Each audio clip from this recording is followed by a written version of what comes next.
আজকে কিন্তু যারা বিবেচনাধীন ভোটার রয়েছেন তারা অপেক্ষায় রয়েছেন। প্রথম সাপ্লিমেন্টারি লিস্ট কিন্তু আজকে প্রকাশিত হবে। ইতিমধ্যেই আপনারা জেনে গিয়েছেন 28শে ফেব্রুয়ারি যে চূড়ান্ত ভোটার তালিকা প্রকাশিত হয়েছিল 63 লক্ষের নাম বাদ গিয়েছিল। 60 লক্ষ মানুষ বিবেচনাধীনের তালিকায় ছিলেন। তার মধ্যে এখনো পর্যন্ত জানা যাচ্ছে 28 লক্ষের তাদের কিন্তু ইতিমধ্যেই নিষ্পত্তি হয়ে গিয়েছে। সেক্ষেত্রে কত নাম বাদ পড়তে পারে?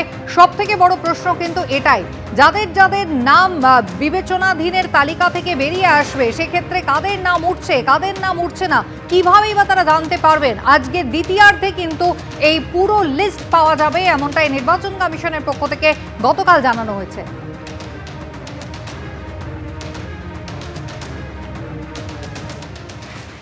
कल के बोलोगे हाँ सेकंड विकल दिखे instructions are all standing instructions, no new instructions can come in, they are all standing instructions, everybody has to follow the instructions.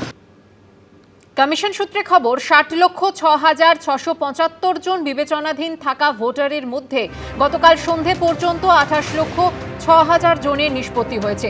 অর্থাৎ এখনও প্রায় 32 লক্ষ নামের নিষ্পত্তি হয়নি।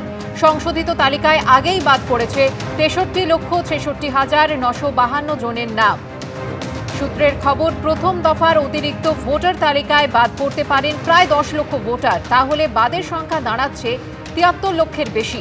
ভোটের আগে নিষ্পত্তি না হলে কি হবে বিবেচনাধীন ভোটারদের?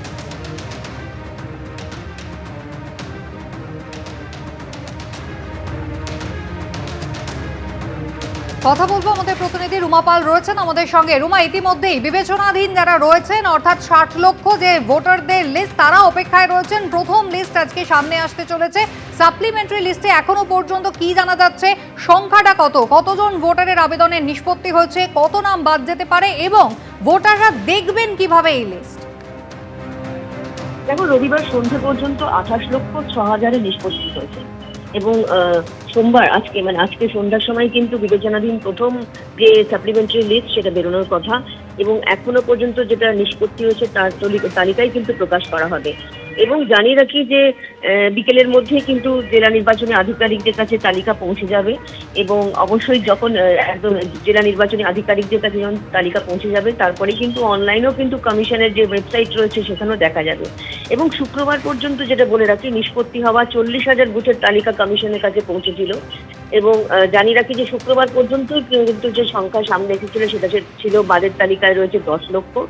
সেক্ষেত্রে আজকে সোমবার যখন বেরোচ্ছে তখনই জানা যাবে যে যেহেতু রবিবার সন্ধ্যে পর্যন্ত 28,06,000 নিষ্পত্তি হয়েছে, আদপে কত লক্ষ নিষ্পত্তি হচ্ছে এবং কতজনের নাম বাদ যাচ্ছে। যদিও যাদের নাম বাদ যাচ্ছে তাদের পরবর্তীতে ট্রাইব্যুনালে যাওয়ার একটা পথ থাকছে, তবে ট্রাইব্যুনাল গঠন করার ক্ষেত্রে কিন্তু এখনো সময় লাগবে। তা জানিয়ে রাখি যে এই যে সাপ্লিমেন্টারি তালিকা বুথ, বিডিও, এসডিও অফিস এবং ডিএম অফিসে টানিয়ে দেওয়া হবে, এমনটাই কিন্তু কমিশনের তরফ থেকে বলা হয়েছে। ধন্যবাদ। প্রথম সাপ্লিমেন্টারি লিস্টের দিকে অবশ্যই আমাদের নজর থাকবে। আসছি পরের খবরে। রাসবিহারী কেন্দ্রে এবারের বিজেপি প্রার্থী স্বপন দাশগুপ্ত। প্রার্থী ঘোষণার পর থেকেই জোর কদমে চলছে প্রচার। সেই প্রচারের ফাঁকে কি খাওয়া দাওয়া করে পাওয়ার বাড়াচ্ছেন রাসবিহারীর বিজেপি প্রার্থী, আসুন দেখে নিই।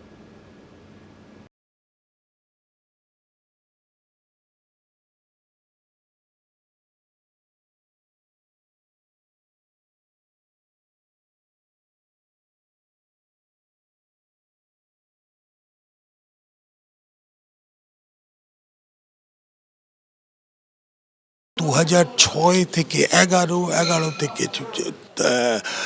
16 থেকে 21 থেকে এখন বাড়তেই চলেছে। গ্রাফটা যে দেখবেন উপরের দিকেই যাচ্ছে।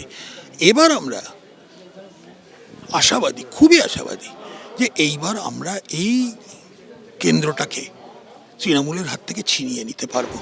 শরীরকে ফিট রাখতে কি পরিকল্পনা? প্রবীণ এই রাজনীতিকের সকাল শুরু হয় চা বিস্কুট দিয়ে। প্রেশারকে পাল্টা চাপে রাখতে এরপর খান ওষুধ। ব্রেকফাস্টের মেনুতে আপেল আর দই। মাছ ভাত না হলে দুপুরের মেনু ঠিক জমে না। আজকের দুপুরের মেনুতে কি কি রয়েছে? আজকের দুপুরের মেনুতে অত কিছু ইন্টারেস্টিং নেই, কিন্তু একটা ভাত আছে, একটু ডাল আছে আর একটা পটলের কোনো ডোলমা টলমা আছে আর একটা মাছ। এই মাছটা রেগুলার ব্যাপার আমার দুপুরের খাবাতে। সব মাছ যে আমি খেতে ভালোবাসি সেটা বলবো না, কিন্তু আমার রুই মাছটা পছন্দ। কোনো দিন খুবই রেয়ার ইলিশ মাছ পছন্দ করি। চিংড়ি মাছের আমার অ্যালার্জি আছে, তাই জন্য আমি খাই না।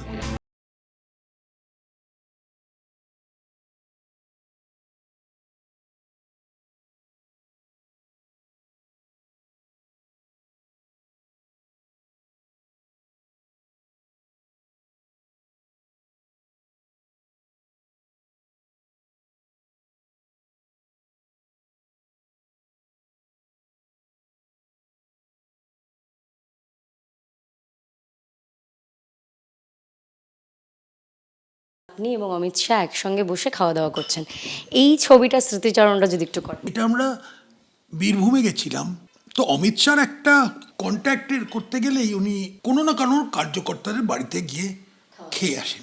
উনি ভেজিটেরিয়ান, মোদিজিও যেমন ভেজিটেরিয়ান, কিন্তু অমিত শাহ তাও অনেক কিছু খায়। মোদিজির খাওয়া একদম মানে এইটুকু।